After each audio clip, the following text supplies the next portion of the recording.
자, 오늘은 에녹이 하나님과 동행한 숨겨진 이유라는 말씀으로 나누도록 할게요. 자, 우리 지난 시간 잠깐 한번 돌아봅시다. 지난 시간에 그 창세기 5장을 시작하면서 아담의 계보가 시작됐어요. 아담의 계보가 다시 시작되면서, 그런데 아담의 계보에서 중요한 인물이 셋이었어요. 셋라고 하는 하나님이 주셨다라는 계보로 시작됐죠. 근데 창세기에 그 안에 나온 이 톨레도시라는 이 계보가 역사를 포함하면서 또 뭐였어요? 또 하나님의 구원사역이 함께 있는 계보, 족보가 함께 함축되어 있는 단어가 톨레도시였어요. 그 결론, 핵심은 어떻게 된다? 죄로 인해 죽는다라는 것을 우리가 톨레도 보면서 살펴봤는데, 그리고 나서 이 계보가 쭉 연결되면서 한 사람에게 집중됐어요. 한 사람이 특별한 인생을 살았어. 그 사람 누구였죠? 에녹. 에녹이 왜 특별했나? 그 부분을 바라보면서 에녹은 왜 죽음을 경험하지 않았나? 라는 것을 봤죠. 그 이유가 뭐였죠? 핵심이 뭐였죠? 하나님과 동행. 그렇죠. 동행. 이 동행은 하나님께 친밀한 관계 안에서 동행했다. 이것을 우리가 지난번 알아봤고, 그래서 하나님과 동행했던 에녹이 죽음을 경험하지 않고 하나님께 들려졌던 것은 하나님께 친밀한 동행이었다. 이 부분 살펴봤어요. 오늘 본문은 어제 본문과 조금 중복되면서 확장돼요. 에녹이 하나님과 동행했던 그 숨겨졌던 이유, 어떻게 해서 하나님과 동행할 수 있었나, 그 근본적인 이유에 대해서 한번 살펴볼 텐데, 하나님과 동행했던 에녹이 갑자기 삶이 변했던 그 이유가 뭘까? 어느 순간 하나님과 동행할 수 있었던 그 이유가 뭔가를 한번 살펴보도록 할 거예요. 자, 본문 읽어봅시다. 창세기 5장 22절, 23절. 자, 우리 같이 두 절 같이 읽어봅니다. 시작. 무드셀라를 낳은 후 300년을 하나님과 동행하며 자녀들을 낳았으며 그는 365세를 살았더라. 아멘. 에녹은 언제부터 하나님과 동행을 시작했나? 언제부터였죠? 자, 봐봐요. 하나님과 동행을 300년 했어요. 정확한 시간이 나와요. 300년이라는 시간. 그러면 주목할 부분은 언제부터였냐는 거예요. 본문 보세요. 22절에 300년 앞에 무슨 글자가 있어요? 그렇죠. 누구를 낳은 후? 무드셀라를 낳은 후라고 정확하게 나와요. 그 시간이 후. 어떤 일이 있었길래 에녹이 아담의 계보에서 유일하게 딱 구별된 삶을 살을 수 있었나라는 것을 질문하는 거예요. 22절에 그 정확한 시점이 무드셀라를 낳은 후다. 그때부터 동행의 삶이 시작됐다라는 거예요. 그 말은 뭐냐면 에녹이 무드셀라를 낳기 전까지는 어땠다는 거예요? 하나님과 동행하는 삶을 살지 않았다는 거예요. 그냥 살았다는 거예요. 똑같이. 그 전까지 하나님과 동행하지 않았는데 무드셀라라는 아들을 낳고 변화가 일어난 거예요. 왜일까? 자, 그 이유를 한번 살펴볼 겁니다. 자, 그 다음 절 넘어가 볼게요. 자, 두 번째 24절부터 27절 세 절 말씀 찾았죠? 같이 읽어봅니다. 시작. 에녹이 하나님과 하나님이 그를 데려가심으로 세상에 있지 않았더라. 무드셀라는 187세에 라멕을 낳았고 라멕을 낳은 후 782년을 지내며 자녀를 낳았으며 그는 969세를 살고 죽었더라. 아멘. 자, 두 번째 살펴볼 부분은 에녹이 하나님과 동행한 숨겨진 이유예요.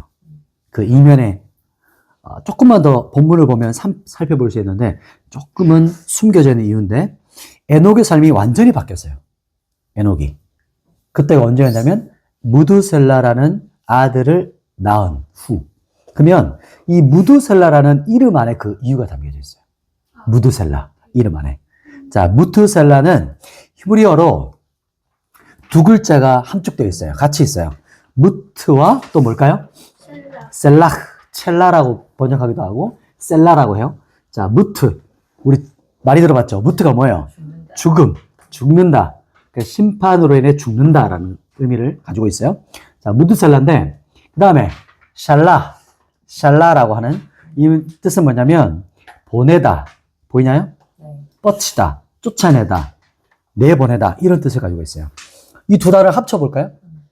무트셀라 합치면 이런 뜻이에요. 그가 죽으면 심판을 보낸다. 죽으면 심판을 내보낸다. 죽으면 보낸다. 그대로 번역하면 그렇고 이걸 의역하면 그가 죽으면 심판을 보낸다라는 뜻을 가지고 있어요.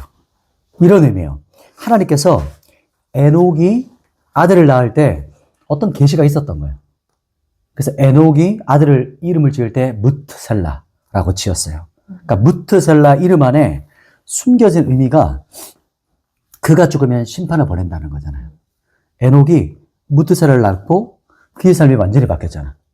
그전에는 그냥 살아왔던 인생인데 갑자기 300년을 그 긴 시간을 하나님과 친밀하게 동행하는 삶을 살아갔던 거예요. 뭔가 이유가 있었던 거예요. 그게 바로 이 이름 안에 담겨져 있었던 이유예요. 그로 인해서 에녹이 하나님과 동행한 300년의 삶을 살아간 건데 이 동행했다는 게 그냥 너무 좋아요 하나님 너무 좋아요 막 이렇게 그냥 그렇게 살아가는 게 아니라 어떤 감정적인 카타르시스로 살아갔다는 게 아니라 하나님 어떤 정확한 계시가 있었던 거예요. 하나님의 어떤 말씀이 있었고 그거에 대한 반응으로 하나님과 동행의 삶을 살았다는 거예요.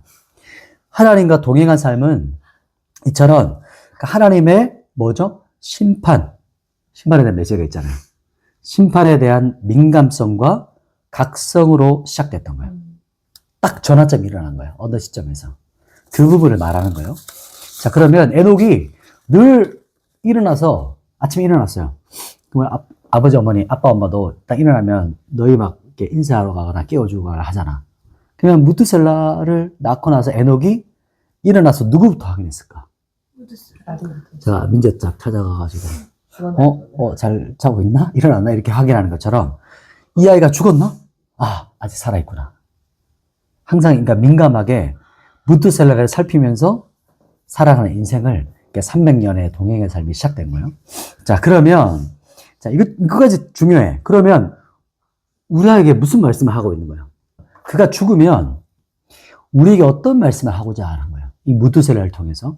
그 의미를 한번 살펴볼 텐데, 동행이라는 것은 하나님과의 심판에 대한 민감함과 각성으로 시작됐다고 했어요.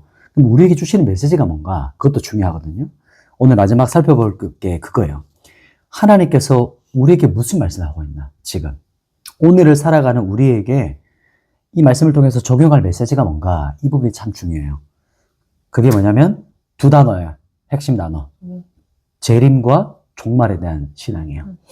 이게 무슨 말이냐면 하나님께서 반드시 심판한다는 그 심판의 메시지 앞에 이 에녹이 각성했어요. 민감함을 깨어났던 거예요. 그런 것처럼 우리도 이 시대에 하나님과 동행한다는 것은 그러니까 주님께서 다시 오신다. 주님이 다시 오신다는 이 재림. 더 구체적으로 말하면 하나님의 심판의 날이 반드시 있다라는 그 인식을 가지고 살아가야 된다는 거예요. 오늘 내가 선택하는 거. 내가 오늘 한번 선택하고 결정하는 이 모든 순간순간 있잖아요. 이게 하나님의 심판대 앞에서 우리가 모든 값을 치른다는 거예요. 우리 그리스도인이 받게 되는 것은 심판의 값이 아니라 오히려 상급의 값을 받게 돼요. 그러면 우리에게 주시는 이 모든 오늘에게 주신 메시지 있잖아요. 종말 그리고 재림. 이 주님이 다시 오신다는 이 메시지 앞에서 내가 어떻게 오늘 살아갈 거냐. 내가 어떻게 오늘 선택하고 각성해서 민감하게 주님과 동행할 거냐. 이걸 기억해야 돼요. 그래서 오늘 하루도 내 삶에 밀도 있게 또 의미 있게 살아가는 방법은 뭐냐? 무트셀라. 그가 죽으면 심판이 온다라는 인식이에요. 그러니까 나에게 적용한다면 내가 죽으면 뭐가 있어요? 심판이 있다는 거예요. 내가 죽으면 심판이 있구나. 인식과 깨달음 앞에서 깨어있음 앞에서 살아가기를 축복하고 소망합니다. 오늘 말씀 정리할게요. 자, 첫 번째, 에녹이 언제부터 하나님과 동행했죠? 누구? 무드셀라를 낳은 후였어요. 정확한 시점이 있었어요. 그 시점에 무드셀라를 낳고 벼락이 일어난 거예요. 근데 그 숨겨진 의미가 뭐였어요? 무트셀라라는 이름 안에 있었어요. 무트, 셀라흐. 그래서 그가 죽으면 뭐예요? 심판이 온다. 심판이 보내진다. 라는 그 각성. 심판에 대한 각성으로 늘 깨어있으면서 하나님과 관계, 깊은 친밀한 삶을 살아갔어요. 그래서 하나님과 동행한다는 것은 우리가 하나님이 다시 오신다는 것, 그리고 심판이 있다는 것, 이 두 가지를 기억하는 거예요. 그리고 마지막 세 번째 봤던 게 그럼 나에게 무슨 말씀하고 싶으신 건가? 그 뜻도 우리에게 말씀했어요. 오늘 내가 살아가는 이 모든 선택, 결정이 결국 주님 앞에서 주님 심판대 앞에서 우리가 상급의 값을 받게 돼요. 그 밀도 있는 인생. 오늘의 모든 선택, 이것이 주님 앞에 우리가 다 결살이 받게 된다는 것이고, 지금 내가 살아갈 때, 아, 내가 죽으면 심판이 있구나. 이 각성, 인식을 가지고 오늘을 살아가는 밀도 있는 인생, 또 의미 있는 인생을 살아가야 된다. 이 말씀을 우리에게 주고 있는 거예요. 그래서 우리가 모두가 내가 살아가는 이 부르심, 나에게 주신 인생, 이것을 하루하루 소명대로, 부르심대로 살아가는 동행의 삶이 되기를 축복합니다. 제가 기도하겠습니다. 하나님 아버지, 오늘도 주님 말씀 앞에 우리가 살아갑니다.